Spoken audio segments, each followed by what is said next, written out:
se retrouve pour faire le book haul du mois de octobre. Déjà, putain. Et attention, j'ai été plutôt sage ce mois-ci, j'ai pas acheté énormément de livres. Donc j'ai acheté 2 livres neufs, j'ai acheté 5 livres d'occasion et j'ai reçu 2 services presse. Le premier livre que je me suis trouvé dans une espèce de brocante qu'il y avait, c'est eh bien Dansons maintenant de Karine Lambert dans les éditions Le Livre de Poche. J'ai tout de suite été intriguée par cette couverture que je trouve trop belle, cette couleur magnifique. Oh mais j'ai pas mis mon rouge à lèvres. Voilà, on est mieux. En fait, dans cette histoire, si je comprends bien, on va suivre donc cette dame-ci, qui est une vieille dame, qui a perdu son mari, qui s'appelait Marcel. Et j'ai l'impression que c'est un peu dans le même genre que les Aurélie Valogne, mais je ne suis pas sûre de ce que j'avance. En tout cas, c'est un livre très court, il fait exactement 214 pages, donc je pense qu'il doit se lire à une vitesse. En fait, je sais pas si Marcel c'est son mari finalement, parce que on nous dit Marcel a perdu celle qui était tout pour lui. Leurs routes se croisent, leur cœur se réveille, oseront-ils l'insouciance, le désir et la joie? Je n'en sais rien du tout, donc c'est ce qu'on verra. Et du coup on nous dit aussi Catherine Lambert signe un roman lumineux sur la fragilité et l'ivresse d'une histoire d'amour à l'heure où l'on ne s'y attend plus, parce que les personnes sont assez vieilles. Je pense que ça peut être une très belle histoire, donc j'ai hâte de le découvrir et je le trouve juste magnifique. J'ai trop craqué sur ce livre. Ensuite, pareil, le même jour, dans le même endroit, je me suis trouvé cette beauté qui s'appelle Un goût de cannelle et d'espoir de Sarah McCoy dans les éditions Pocket. Celui-là, je l'ai clairement acheté parce que je l'ai trouvé magnifique. Je me suis dit, il me le faut, il est trop beau. Sarah McCoy, j'avais déjà entendu parler d'elle.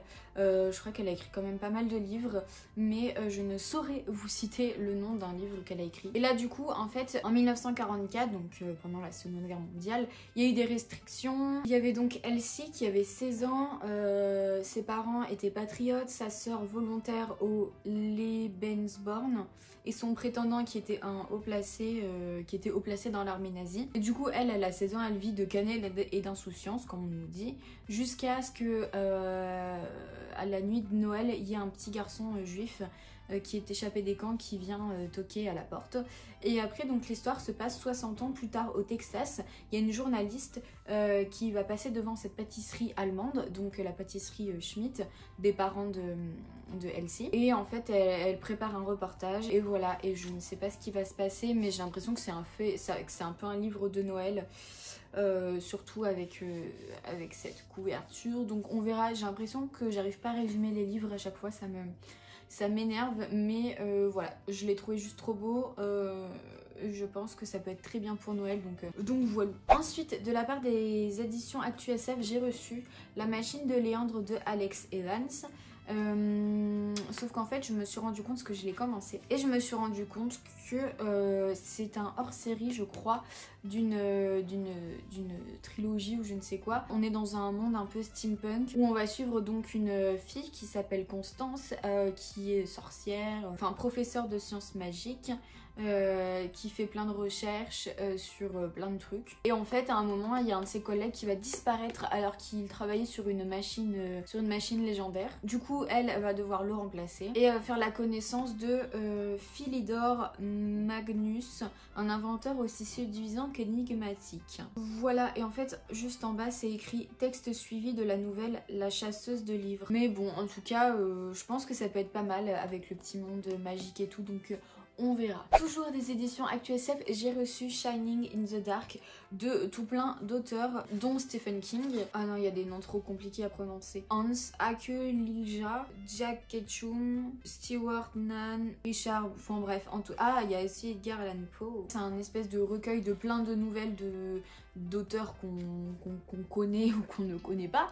Donc voilà, c'est un peu creepy dans le thème d'Halloween, donc en sachant qu'Halloween là c'est samedi, que je tourne cette vidéo jeudi, donc et en sachant que ce soir c'est le confinement, donc je pense que c'est un livre qui se lit à Halloween. Ce qui est bien, c'est qu'on n'est pas obligé de le lire d'une traite, on peut lire une nouvelle par nouvelle, laisser traîner un peu le livre et le reprendre, voilà, donc voilà, et surtout la couverture est juste trop belle, donc franchement un très beau travail éditorial sur cette couve. Ensuite j'ai acheté bien évidemment pour compléter la collection Jane Eyre, Charlotte Brontë, Raison et Sentiment de Jane Austen du coup, Ce sont les éditions Cranford Collection qui sortent ces livres-là. Ce sont des livres juste magnifiques, ils sont juste trop beaux. C'est la seule raison pour laquelle je l'achète, hein. Je les achète. Ce sont des pures beautés les gars. Les couleurs en plus, des couvertures un peu pâles, pastel, tout ça, enfin...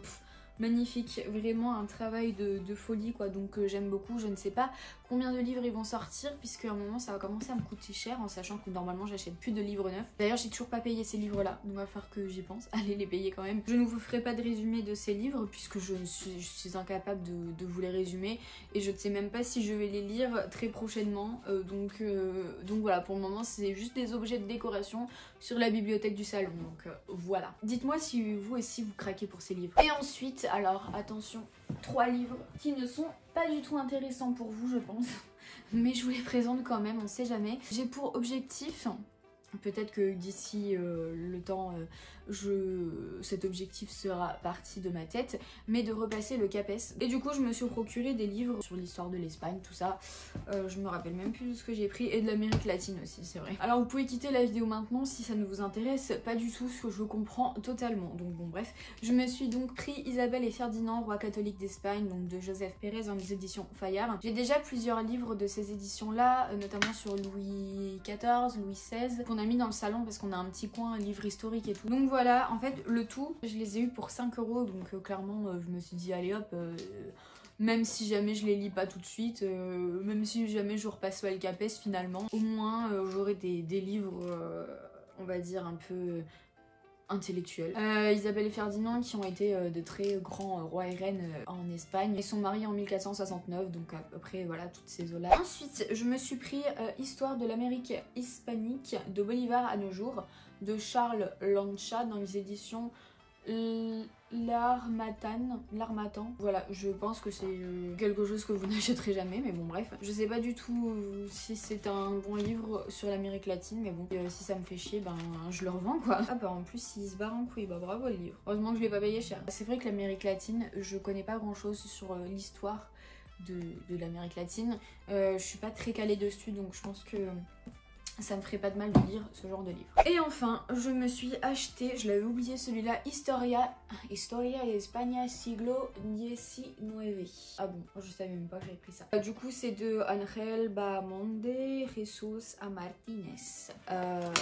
Cathédra, voilà la collection. Que dire, bah c'est écrit en espagnol hein, du coup. Et oui, le 19e siècle, c'est un de mes siècles préférés dans l'histoire de l'Espagne. Je sais pas pourquoi, c'est celui que j'ai le plus retenu dans tout ce qu'on a étudié. Et j'aime beaucoup même en France, c'est vrai que j'aime beaucoup. J'aime beaucoup tout ce qui est à partir de la Renaissance jusque fin du 19e, vu que je n'aime pas trop le 20e siècle. Souvent les gens ils kiffent le 20e siècle, le reste ils aiment pas. Mais moi j'ai trop du mal avec le 20e, j'ai pas l'impression que ce soit vraiment le passé parce que bah on est né dans le 20e en plus, enfin je suis de 96 donc oui je cherchais dans quelle année j'étais. Je pense que ça peut être pas mal. Par contre, est-ce que je vais vraiment lire ces 3 livres en entier? Telle est la question. Bon, mais voilà, c'est terminé les gars. J'espère que ça vous a plu. J'espère que ça vous a diverti un peu pendant ce confinement. Et oui, enfin, l'heure à laquelle je vous parle, c'est ce soir. Mais j'anticipe et je vais vous filmer encore une autre vidéo qui sortira en fait avant celle-ci, je crois. Donc... Enfin bref, c'est n'importe quoi. Du coup voilà, je vous fais de gros bisous, je vous dis à la prochaine vidéo. N'oubliez pas le petit like si la vidéo vous a plu. On s'abonne à la chaîne si je vous ai plu. Et du coup je vous dis à la prochaine vidéo. Ciao.